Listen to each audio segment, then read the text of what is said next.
Bonjour, aujourd'hui avec Jean-Marc on a terminé la partie amplification de la sortie du capteur de pression. Donc sur les schémas synoptiques, le dispositif qu'on a mis en place se situe sur les tirets. Donc plus on va souffler fort, plus la sortie ici va être amplifiée à l'aide d'un dispositif à base de CAG, c'est-à-dire de résistance variable qu'on a vu précédemment. Cette sortie va permettre, donc, en étant amplifiée, d'écouter un son plus ou moins fort en fonction de la puissance de notre souffle. On a utilisé, donc ensuite pour simuler tout ça, on a utilisé deux cartes. Sur la première carte, on a disposé notre VCO ici. Sur la seconde, là c'est la partie amplificateur du signal en sortie du capteur de pression que l'on voit ici.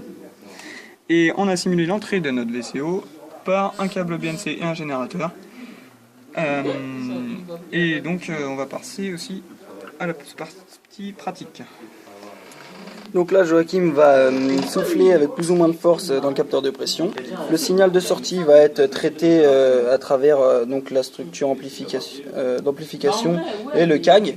On va donc obtenir en sortie, qu'on va observer sur l'oscilloscope, un signal qui va varier en amplitude. Et on va également s'occuper de la tension de commande du VCO. On va la faire varier afin de faire varier également la tension du signal de sortie en fréquence. Donc on va regarder ça.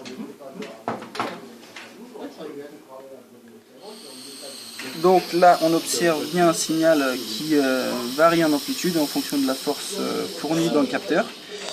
Là on va augmenter la tension de commande et on va voir que la fréquence augmente du signal en même temps que l'amplitude varie en fonction du souffle.